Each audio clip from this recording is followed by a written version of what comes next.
perkataan ruh seorang yang sudah mati berada di ruang rumah kita. Ada yang berkata selama 3 malam, ada yang sampai 40 malam. Kasihanlah, ruhnya lagi diam di rumah, jasadnya di kuburan. Terus ngapain jasadnya di situ, kasihan sendirian? Kalau orang sudah di alam kubur, kemudian akan dikembalikan ruhnya. Buat apa Allah kembalikan ruh? Supaya proses langkah awal hisab. Tapi hisab yang masih istilahnya ringan, menghadap mungkar nakir. Ada beberapa pertanyaan yang perlu kita jawab saat menghadapi mungkar nakir. Seandainya kita berhasil lolos dari pertanyaan dan kita bisa menjawab seluruh pertanyaan mungkar nakir, berarti akan kita menikmati.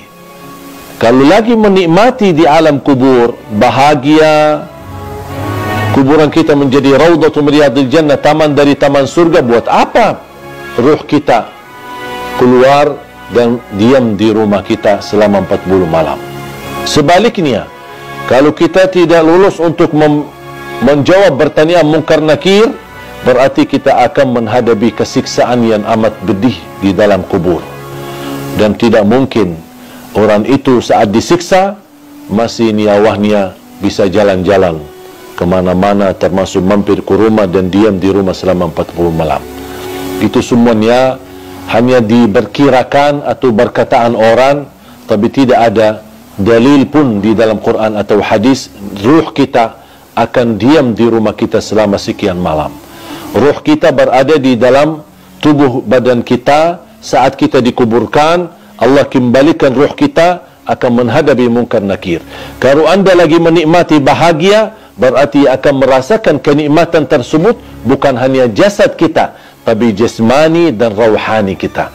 Kalau ruh kita terpisah dan dia diam di rumah untuk melihat kondisi dan keadaan di rumahnya, bagaimana keluarganya. Terus kalau ada di antara keluarga, ketika ada ruh seorang meninggal, dia masuk ke rumahnya, terus ternyata istrinya dan nangis setiap malam, pasti dia sakit hati.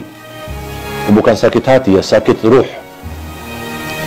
Apalagi kalau istrinya nikah, kok malah tinggalin aku meninggal malah kamu nikah. Berarti ruhnya lagi sibuk urusan keluarga. Ini semuanya tidak masuk akal. Makanya jemaah sekalian, jangan terlalu percaya hal-hal yang aneh-aneh. Kalau kita bahagia di alam kubur, berarti ruh kita akan disibukkan dengan kebahagiaan. Kalau kita lagi di alam kubur disiksa, na'udzubillah min zalik, berarti ruh kita akan kesibukan dengan azab, na'udzubillah min zalik. Dan kematian kita cuma sekali, tidak akan mati lagi. Kalau sudah meninggal dunia dan kita pisah dari dunia menuju ke akhirat melalui proses di alam barzakh, kuburan kita menghadap mungkar nakir kita, kemudian bisa kuburan kita menjadi taman dari taman surga, bisa jadi lubang dari lubang neraka. Dan yakini kehidupan kita nanti di alam kubur jauh lebih panjang daripada hidup kita di dunia.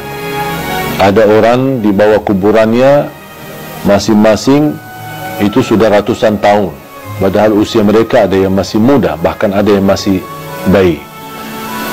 Habis kita dibangkitkan oleh Allah Subhanahu wa taala, sekian tahun kita di alam kubur, dibangkitkan oleh Allah Subhanahu wa taala, terjadilah hari kiamat dan kita akan menghadap Allah untuk dihisab. Habis proses hisab, fariqun fil jannah wa fariqun fis sa'ir. Satu golongan masuk ke surga dan satu golongan masuk neraka. Dan disitulah makna kehidupan yang abadi. Bisa abadi di neraka, bisa abadi di dalam surga. Kita sebagai orang beriman sudah dijaminkan kita tidak akan dikekalkan. Bagi orang yang berdosa dan bermaksiat, tidak akan dikekalkan di neraka jahanam selama dia membawa kalimat la ilaha illallah. Man qala la ilaha illallah khalisan min qalbih harramahu Allahu 'ala an-nar. Di riwayat adkhalahu Allahu al-jannah. diharamkan, dikekalkan di neraka Jahannam bagi orang-orang yang membawa kalimah la ilaha illallah. Artinya kalau kita orang-orang yang suka mengucapkan kalimat itu tapi tidak mengamalkan isinya, tidak membatuhi aturannya, bisa jadi gara-gara dosa maksiat, kelalaian kita bisa menantarkan kita ke neraka. Tetapi salah satu jaminan tidak akan kekal di neraka Jahannam adalah la ilaha illallah. Dan mohon maaf, siapa yang mau sebelum ke surga mampir ke neraka dulu? Kira-kira siapa yang berkenan? Kalau memang kita tidak mau mampir ke neraka dulu, jangan anda mengucapkan kalimah la ilaha illallah saja, tapi anda menjadi hamba yang batuhi dan taati. Jadikan hidup di dunia ini adalah surga kita di dunia dengan kalimah la ilaha illallah.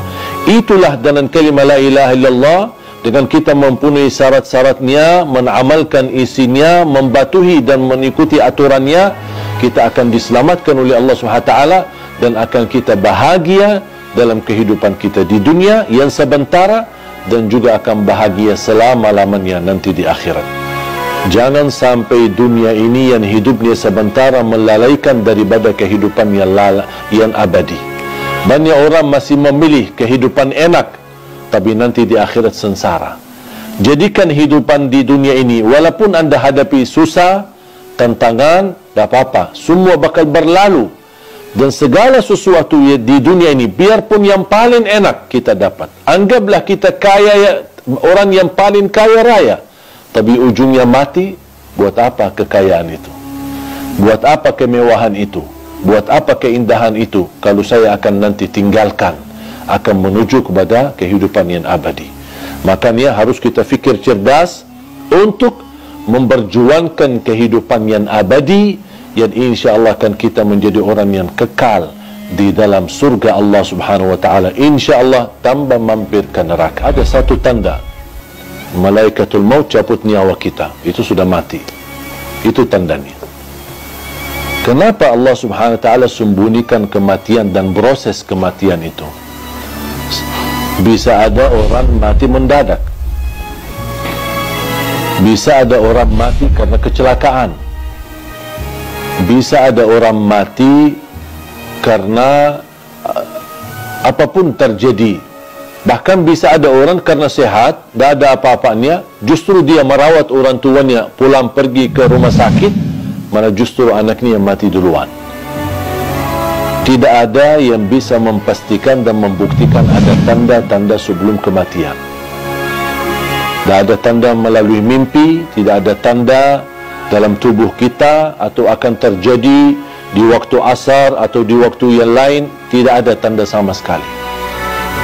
Yang diberikan tanda kedekatan kematian adalah orang-orang yang tua, yang sudah tumbuh, rambutnya putih, sudah terlihat dari segi fisiknya lemah, dan banyak semakin tua usianya berarti sudah tanda mendekati kematian.